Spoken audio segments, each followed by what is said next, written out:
حال کې چې چین د کابل او اسلام آباد پلاوي ترمنځ د منځګړیتوب له مثبت پرمختګ خبر ورکوي، خو د کړکېچونو پر افغان کډوال هم خپل سیوری غوړولی او دوی یې له ناوړه وضعیت سره مخ کړي دي. هممهاله د پاکستان د جماعت اسلامي ګوند پخواني مشر ولي دا کړکېچ د ډیورنډ فرضي کرښې دواړو غاړو پښتنو ته زیان رسوي. همداراز پاکستان تر سخت اقتصادي فشار لاندې دی. متحده عربي اماراتو او چین ژر تر ژره د دوی د پور ورکولو غوښتنه کړې ده. اوس دا پوښتنه رامنځته کېږي چې آیا پاکستان لا هم له افغان لوري سره روغې جوړې ته چمتو نه دی؟ د پاکستان اقتصادي رکود د دې هیواد راتلونکي کومو ستونزو سره مخ کوي؟ سلامونه لارو بر پښتنو د نړۍ په هر ګوټ کې هیوادوالو ته تاسې له یک ټلویزیون د څېړنې خپرونې لیدونکي زه کلثوم بهرام یم. په خپرونه کې پر همدې موضوع د بحث لپاره سره د نړیوالو چارو کارپو عزیز مارج راسره دی. مارج صاحب، تاسو ته ښه راغلاست. امروز لومړۍ پوښتنې ته د کابل او اسلام آباد ترمنځ د منځګړیتوب خبرو اترو سره هممهاله پاکستان پر افغان کډوالو فشار زیات کړی دی. څه فکر کوئ پاکستان ولې له افغان لوري سره روغې جوړې ته چمتو نه دی؟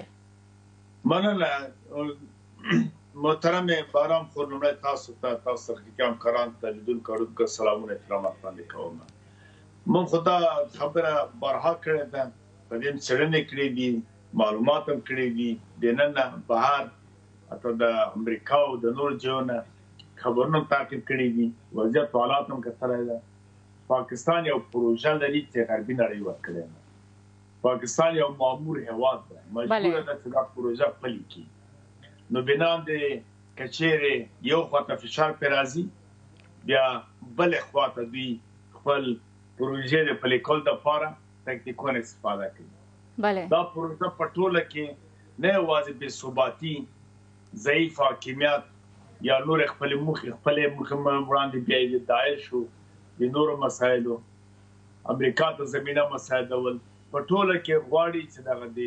اوسنی حاکمیت ضعیف کړي او بالاخره تغییر ته او نورو مسایلو ته لاره هواره کړي. دا په ټوله کې عمومي پروژه هم ده. پاکستان خپله اوس غواړي چې امارت اسلامي ته سقوط ورکړي، دا نشي کولی. نو مارج صاحب، وایي پر افغان کډوالو فشار هم د دې پروژې یوه برخه ده؟ هغه فشار بله معنا لري. هغه همیشه پخوانی فشار کړی و، بیا ایران او روسیه هم په دې پوه شول، هغوی په هلته فشار راوسته. دوی غوښتل چې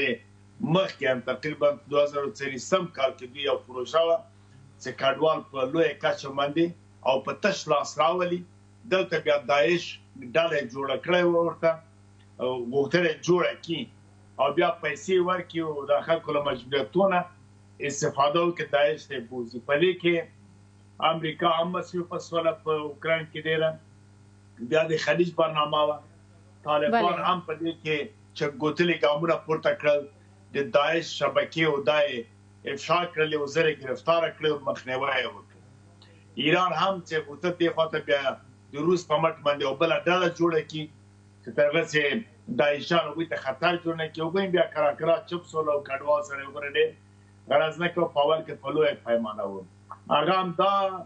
پروژه ورته بیایي. په راتلونکي کې عوام په دې لاره هم غواړي په طالبانو فشار راوړي تر هغه چې ملت کې ستونزې جوړې شي خلکو ته او دوی هم ناراضه شي. څومره چې ملت ته مشکل جوړېږي، فقر جوړېږي، ظلم زیاتی پې کېږي، هغه خامخا په خپل دولت نه ګیله کوي، په خپل دولت په وړاندې پورته کېږي. دغه سیاستونه هم پاکستان کار اخلي. بلې خواته خبرې د مذاکرې دي، کله یو خواته روانې کړله، بلې خواته دا خو سالمه خبر ده چې قطر او سعودي هېوادونه، ترکیه، دا خو جز همدې برنامې وه چې امریکا دوی ته پیاتیانې دي او متحدینې دي، هسې ادرسونه یې بدلوله په دې پیدا چې دوی خو کوم پایل ته نه رسي. دا چې چین ورسره وړاندې شوی ده، کېدای چې سبا ته روسیه هم ورته عمل وکړي، دوی بیا نورې موخې دي. خو مارج صاحب، دلته د دې کړکېچونو په دوام سره چین ویلي چې د دوی په کوربتوب په دې مذاکراتو کې مثبت پرمختګونه تر سترګو کېږي. څه فکر کوئ آیا دایمي اوربند لپاره کومې هیلې شته؟ نه، ګورئ، ما وویل چې چین نورې موخې دي. همدا وجه ده چې ټیټپوړي پلاوي هلته تللي دي. که چې دا کېدای شي پلاوي کله کله چې مقدماتي غونډې بیا ټیټپوړي ځي، بیا وروسته لوړپوړي، بیا نو په لویه کچه باندې توشیح لپاره بیا قضاوت کېږي. مارج صاحب، د چین دا موخې څه شی دی؟ چین په دې خبر ده مطلقاً چې دلته د پاکستان دغه پروژه چې ورکړه شوې څه شی ده، څه غواړي خو خامخا دا د چین او روسیې او ایران په وړاندې ده نو دوی په دې باندې پیږي دی په بله لار نه لري یو پاکستان او ایران پلاوي راغواړي استخباراتي پوښتنې هغه تر کې چې ځان ډېر نور هم پوه کړي او د خپل تدابیر ونیسي بل امریکا خپل سیاته سیګنال ښیي چې زه د سیمه کې ویده نه یم زه هوښیار یم کوم برنامه پلان که لرې موږ تدبیر ورته نیسو یا راسه موږ سره خبرې وکړه لکه 2020 کال کې بخښنه غواړم 2001 کال کې کله چې بوج ورته په افغانستان یرغل وکړي چین هغه ته ګواښ وکړ چې ته نسې کولی دلته بدون د موږ د تفاهم حمله وکړي او موږ بې تفاوته نه یو بیا نو دا مسله 2 میاشتې وځنډېدله د افغانستان یرغل او له چین سره روسیې سره حتی له خاتمي سره په ترکمنستان کې د ایران په هغه ولسمشر سره ټولو سره وکتل د هغوی ګټې تشریح توضیح کړلې بعد هغه نه د سرې کرښې معلومې شوې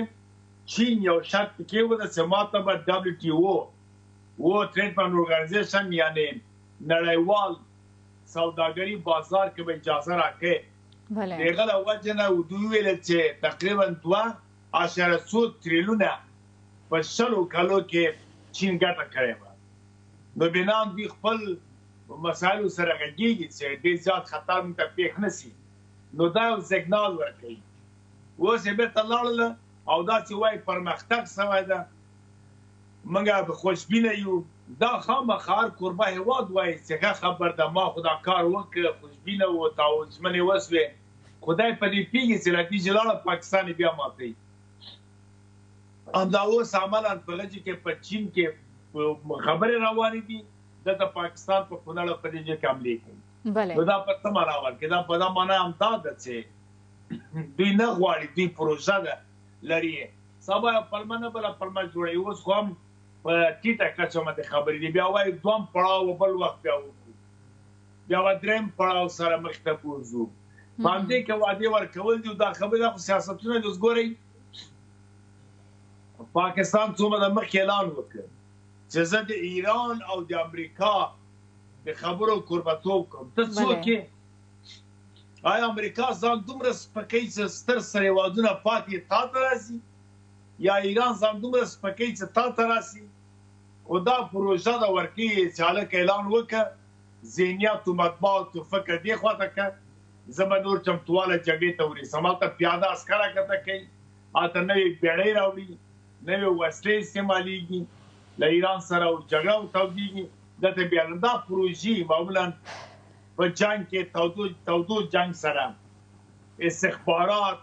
مطبوعات تلویزیونونه او حتی د آموزشي درسونه دا شان زیاتي تبلیغات ډېري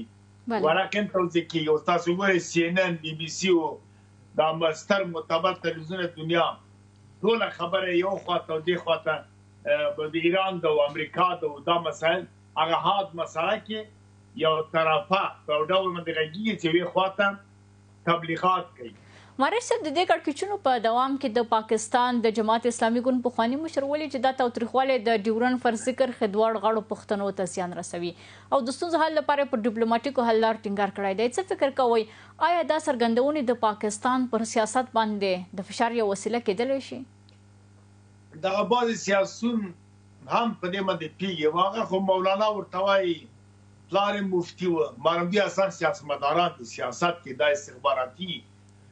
ستر کسان په همدې باندې معیشت اخلي ژوند کوي راځي دلته انګلستان ته هم راځي خپله مولانا په زړه موږ یې ګورو چې چا سره ګوري څه کوي څه نه کوي هلته یو میټینګ ته موږ ورغلي وو تقریبا 2-3 کاله مخکې ورته راغلی وم خلکو لږ سره په عذاب هم که بیا به هم که خو په هر صورت باندې بعضې سیاسون کله کله د خپل د وجدان دوی مجبوروي یو رټ مسؤلیت ګوندې کوي او رښتیا خبره کوي اوس فضل رحمان سیال څه ده خو بیا هم که زیړه پړګۍ وایي که توره وایي خو مقصد دا خټه پښتون ده دا یو احساس له وجې نه یوه خبره یې وکړه دا خبره مطلقا رښتیا ده چې هر کړکېچ چې کېږي د افغانستان او پاکستان دواړه خوا پښتنو ته خطر او دا چې کله پاکستان جوړ سوی دا معامله روانه ده دا چې کله په 12 نومبر د 1893 کال کې هنري مارټین ډیورن دغه کار وکړ دلته خطر کله چې په 1890 کال کې د ګندمک مسله منځته راغله د قطر، کله چې په 1850 کال کې د بیا هم چې کوم ستونزه دلته پیدا شوله د دوست محمد خان او د هند سره همدې ته خطر و. 1840 کالو کې چې رنجیت سنګ او شاه شجاع کوم تړون لاسلیک کړل هم په دې سیمه کې خطر و. اور متاسفانه په دې سیمه کې بل ده. اوس هم تاسو وګورئ په پنجاب کې یو ډاس نه کی معیشت، ځوان، حسن بازار، فساد، عیاشي، شراب، موټر، ګاز، برق، هر څه منظم دي، امنیت هم شته. اما که ډېر فشار پرې راسي بیا وړوکی چاودنه هغه هم د یو غیر پنجابي دکان کې یا سیمه کې سره وچ وي. مرکه صاحب راو شو دې ته که پاکستان دا ځل هم د دایمي اوربند ته زړه ښه نه کړي، اسلامي امارت باید څه وکړي؟ اسلامي امارت ته څو لارې پکار دي. یو اصلاحات په اداره کې راوستل، په ملت سره تکیه کول، ځکه ملت خو ته امکان ورکړ چې د بهرنیو په یرغلونو په وړاندې بیا دلته سیاسي اختلافات او روغتیایي مسایل نشته. دلته که خلقی و که پرچمی و که اشرار و که مفسد و که مجاهد و که طالب و که نور ډلې و که ستمی و که افغان ملتای و ګوره ټول سره یو موټی شول، ټول یو غږ وکړي د پاکستان په وړاندې. نو بنا دلته دغه کړی مړی نور باید داسې وسې دوی خو امکان ورکړي. امارت اسلامي باید تکیه په ملت وکړي، د ملت سره باید یو ځای پالیسي د پاکستان په وړاندې داسې جوړې کړي چې په لوړي پړاو کې یوه لویه جرګه دې راوغواړي د ملت واقعي استازي سره کښېني، په دې کې دې پرېکړه وکړي چې موږ څه وکړو، د ډیورنډ د کرښې په هکله څه وکړو، د پاکستان په هکله څه وکړو، دا مسایل به تشریح کړي. ماري صاحب د بحث دوام ته بیرته راګرځو سم ورسو د یو لنډې دمې پر لور بحث دوام لري.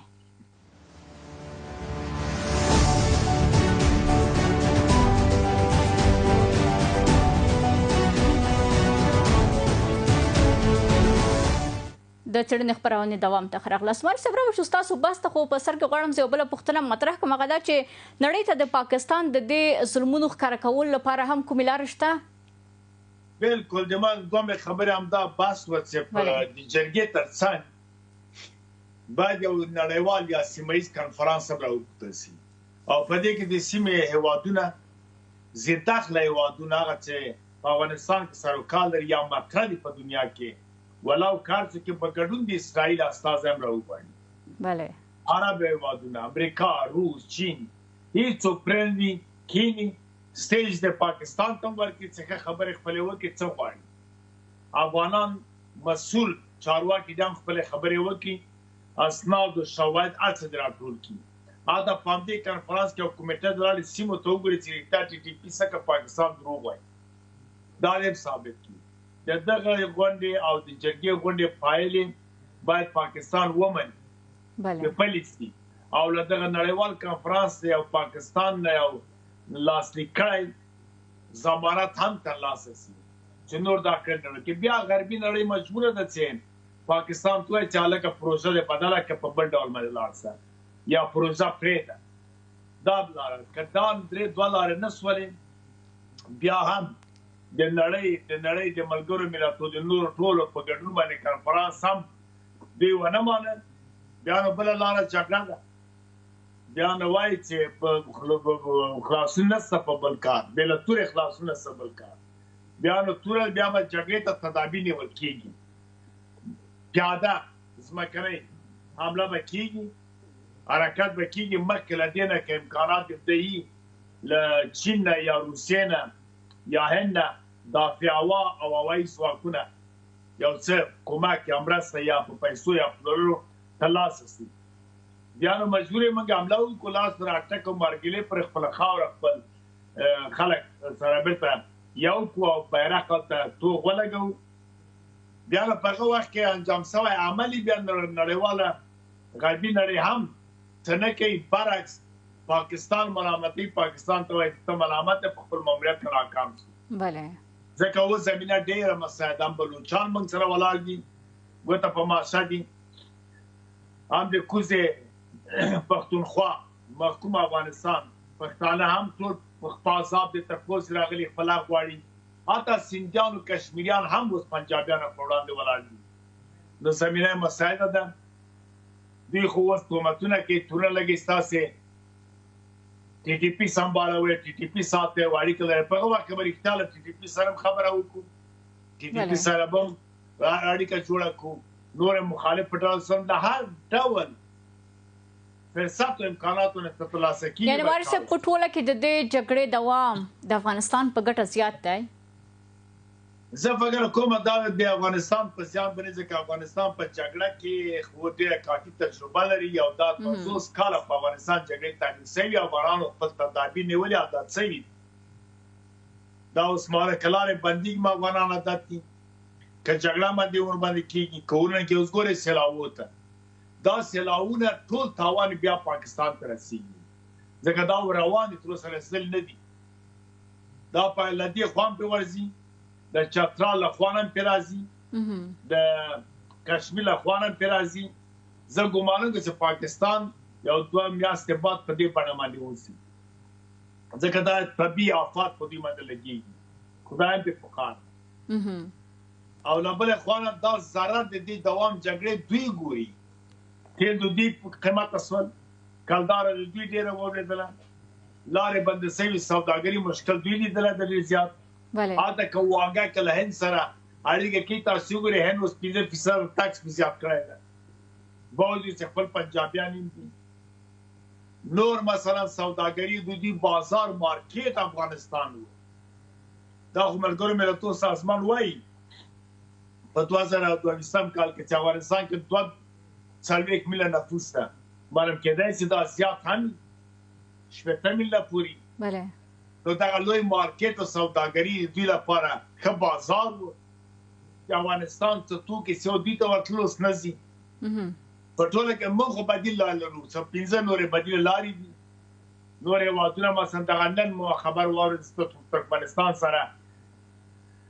د نوې لارې جوړېدو پروتوکول لاسلیک سره اسراباد پاکستان سره بلرند تاجکستان سره چین سره موږ پښپړې اړیکې لرو خو سوداګري وارث تاسو د پاکستان کورنی یعنی اقتصادي وضعیت ته هم اشاره وکړه ما لکه څنګه چې وایل دلته متحده عرب امارات او چین هم له پاکستان د خپل قرض غوښتنه کړې ده ستاسو په ان د پاکستان اقتصادي رکود په کوم وضعیت کې ده یعنی ورستر بل ترنګل کېږي پاکستان خو له ابتدا جوړښت نه راځي خو 1940 کال دوی خپل بودیجه نه لري پاکستان یو تولیدي او صنعتي هیواد نه د په لوی کچه باندې نه کوم معدن لري نه کوم د سوبل لري یا نه کوم نفت او تیل لري او نه د سلو لوی کمپنیانو فابریکې لري چې او شی تولید په دنیا کې ورکړي دا وړې کارخانه په چمه کې سال ته چپټه کې جوړیږي او ته میخونه جوړیږي او ته پلاستیک جوړیږي دا کو روزمره خبري بله لوی کمپنی نه لري دی بودیجه لا اول نام د امریکا او سعودي او انګلیس دی ورکړي تر اوسه پورې ورکړي بیا په بدل کې دوی یو پروژه یې واده جوړ شوی د کمیشن اخلي ځکه ما وخت ارزو کړ چې د چینی که روسیه یا ترکیه پاکستان مجبور ده مامور دغه ماموریت تر سره کې د عملو ته دوام ورکړي که چارواکي سرغړونه وکړي یا تابع ده یا بدیل یا لکه بوټو زیاوله خواسي نو بنام دی مجبور ده پروژه ته سره پامدي د مشروعس کې قرضداري دولت ده کچېر دی په خپل پروژه کامیابی بیا قرضونه همیشه غربي نړۍ ورکړي وسه ورکړي ترغه چې ضرورت د غربي نړۍ د پاکستان ز تستا خو متاسفانه پاکستان ولې سره د افغانستان په وړاندې ده ولې د افغانستان په وړاندې ده ځکه د روسیا نه غواړي چې روسیا یا د وخت شوروي او روسیا ګرمو بوته راسي دغه د ترانزیت لار افغانستان ده نو بنان ترغه چې ستاسو د اوس ماموریت چې تاسو طالبانو سقوط ورکړي یا ضعیف کوي یا یو ولا یادا دا یا چیلنج کې مشکلات جوړ کې سوزي جوړ کې لار افغانه دا پاکستان ته ورکړي دا ماموریت امریکا پاکستان ته ورکړي خپل تل ده لا ایران سره په خلیج په دې سیمه کې مسؤل ده دا پاکستان خو اصلا نسته دلته وایلات د غربي نړۍ نو وارث صاحب له اقتصادي رکود د وتل لپاره یعنی پاکستان کوم بدیل لار لري بدیل لار غربي نړۍ د کومک سره کې بالکل بانکونه کومک سره کې امریکا او سعودي د ته پیسې ورکړي یعنی پرته له مرستو دوی کوم کار نشي کولی خپل حکومت یې بالکل نه څه کوي نه لري. اوس مثلا وخت تاسو ویل چې لارې بندې موږ علاوه د دې چې بدیل لرو، موږ خپل مواد لرو، موږ کافي اندازه معدن لرو، کافي اندازه زراعت او مالداري لرو، کافي اندازه موږ خوږې اوبه لرو. د سیمې ټول هېوادونه موږ ته احتیاج دي. ښه کادرونه لرو او نور پراخه ډېره زراعتي مځکه لرو. که اوبه مهار کړو د موږ د هغوی ټولې شاړې مځکې خړوبې کېږي، زراعت پراخېږي، زراعت چې پراخ څه تولید پراخېږي، همداسې مالداري او څاروي هر څه زیاتېږي. بل په سمنګان، شبرغان او په هلمند او په زابل او داسې نورو سیمو کې د مازونو تر څنګ موږ هغه پراخ ګاز او نفت لرو. دا موږ آباسو. اوس مثلا وایي استاد به ویلی وایي احتیاج مادر ایجاد است. که چیرې دغه احتیاج موږ ته پاکستان پېښ کړي چې لار همیشه بنده کړي، موږ مجبور یو چې ایجاد وکړو. ایجاد موږ دا ده. اوس ته ګوره دغه اوس تاسې په همدغه اوسین حالت کې د موږ بیټرۍ سازي فابریکې څومره زیاتې شولې چې نورو هېوادو ته ځي. همدا اوس پیاز مثلا کچالو، روب دا شیان د موږ ارزانه شوي او په خپله تولیدات یې جوړېږي. نن ما واورېده چې څو بخش څو څانګو کې مختلفې فابریکې په افغانستان کې فعاله شوي چې ډېر زیات 10 سلنه او 20 سلنه په اقتصاد د هېواد کې مرستې کوي. دا په خپل یو پرمختګ. نو مارج صاحب د پاکستان حکومت د خپل اقتصاد پیاوړتیا لپاره ولې کومه اغېزمنې لارې نه لټوي او د نورو هېوادونو پر مرستو باندې تکیه کوي؟ دا خو پیږي دا پروسې هېواد جوړ شوی بېرته له منځه ځي. دا خاورې پردۍ دي. د افغانستان خاوره هم خپله خاوره اخلي. هم په دې خبر ده مې دا مودي 4 میاشتې مخکې اعلان وکړ سند د موږ خاوره د موږ بېرته اخلو. هغه وخت دا پیږي چې تجزیه کېږي بیا سند ته داسې نه کړي چې بل هېواد جوړ کړي. دا د چا د موږ خاوره ده. لکه کله کله اوازه کېږي اوس خو د خلیجو د اسرائیل او د ایران په مسایلو کې دوی غواړي او بلوچستان هم جوړ کړي او ترڅنګ کردستان جوړ کړي. نو کله کله داسې اوازې هم کېږي چې پښتونستان د خپلواک هېواد اعلان کوي. نو ځکه موږ وایو چې دا د موږ خاوره دا بېرته راکوي. همداسې کله کله یې انګېرنه کوي چې سند هم کېدای شي خپلواک اعلان کړي. نو نریندرا مودي دا خبره وکړه. دوی چارواکي په بهر کې سرمایه‌ګذاري او پانګونه کوي. دوی پیږي په دې باندې چې دا هېواد بقا نه لري. ټول بچیان او فامیله که پوځیان دي، که د ایسای مشران دي، که د ملکي ادارې مشران دي، که قضا دي. حتی د پی دغه د پارلمان غړي اکثره چې پیسې پیدا کړي راوړي بهر کې په مځکې او کور مځکې نه کورونه اخلي او سرمایه‌ګذاري کوي، دوکان او مارکیټونه او بزنس جوړوي. زامن او بچیان فامیله دلته اوسېږي، زامن او بچیان ته درس وایي.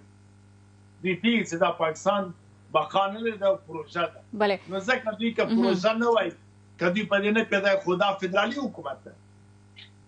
په فدرال کې هر ایالت ته مساویانه حقوق ورکول کېږي او ټول